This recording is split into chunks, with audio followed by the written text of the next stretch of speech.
রানাঘাটের যুবকের বিনা চিকিৎসায় মৃত্যুর অভিযোগ, ঘটনায় তীব্র নিন্দা তৃণমূল কংগ্রেসের। অচলাবস্থা কাটাতে রাজ্যের পদক্ষেপ, রাজ্যের প্রস্তাবে কর্ণপাত করেননি চিকিৎসকরা। পরিণতিতেই আরেকজন যুবকের মৃত্যু হয় আরজি করে।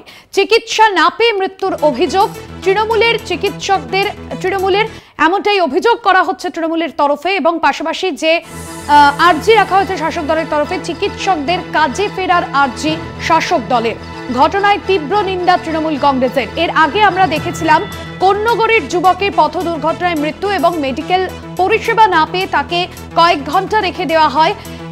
যেমনটা তার মা অভিযোগ করেছিলেন যে নিজের চোখের সামনেই তার ছেলেকে মৃত্যুর কোলে ঢলে পড়তে দেখেন তিনি।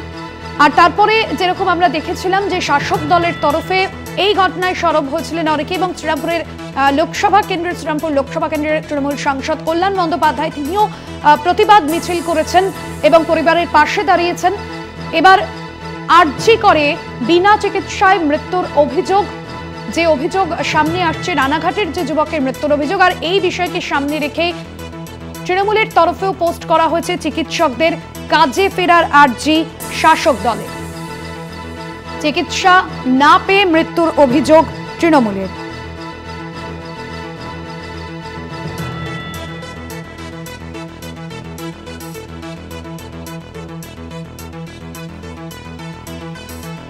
চিকিৎসা না পেয়ে মৃত্যুর অভিযোগ তৃণমূলের।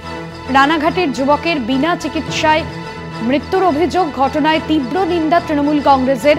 অচলাবস্থা কাটাতে রাজ্যের পদক্ষেপ, রাজ্যের প্রস্তাবে কর্ণপাত করেনি চিকিৎসকরা। পরিণতিতে আরও এক যুবকের মৃত্যু হয় আরজি করে।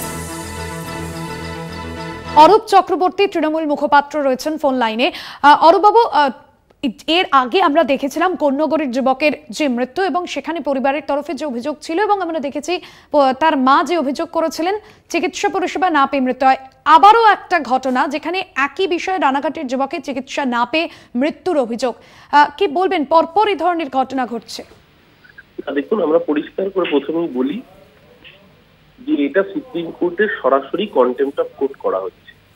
সুপ্রিম কোর্টে পরিষ্কার নির্দেশ ছিল গত পরশুদিন বিকেল 5টার সময়, সেই সময়সীমা পেরিয়ে গিয়েছে, তাদেরকে কাজে যোগ দিতে হবে। তারা কাজে তো যোগ দেননি, উল্টেই গত 3 সময়সীমা আরো 3 জন মানুষের মৃত্যু হয়েছে। আজকেও রানাঘাটের আউশমালির একটি যুবক কার্যত বিনা চিকিৎসায় আরজি করেই মারা গিয়েছে। যারা লাইফ স্ট্রিমিং নিয়ে এত কথা বলছেন, লাইফ স্ট্রিমিং বেশি জরুরি না লাইফ সেভিং বেশি জরুরি, আজকে বোধহয় এই বেসিক প্রশ্নটা নতুন করে সামনে দেখা দিয়েছে। আমরা শুধু আবারও বলছি, অনেক গায়ক সংহতি জানিয়ে গান লিখেছেন, যারা রাস্তায় নেমেছেন, যে জুনিয়র ডাক্তাররা আন্দোলন করছেন, তাদের প্রতি সম্পূর্ণ আন্দোলনের প্রতি সলিডারিটি রেখেও বলছি, দয়া করে কর্মবিরতি তুলুন। যে গানে প্রতিবাদ জানিয়েছেন সেই গানের রেশ ধরেই বলি, আর কত আর কত আর কত, এভাবেই রোজ কত প্রাণ যাবে, আর কত আর কত আর কত, চিকিৎসায় বঞ্চনার বলি হবে, কত হাজার মরলে তবে মানবে তুমি শেষে, বড্ড বেশি মানুষ যাচ্ছে বানের জলে ভেসে। আজকে যদি সংযত না হন, আজকেও এরপরও যদি চিকিৎসায় না ফেরেন, তাহলে বুঝতে হবে একটা ইনজাস্টিসের প্রতিবাদ চেয়ে রাস্তায় নেবে, আপনারা আরো বড় ইনজাস্টিসই করছেন। ধন্যবাদ জানাবো আপনাকে। তৃণমূল মুখপাত্র অরূপ চক্রবর্তী ছিলেন ফোন লাইনে।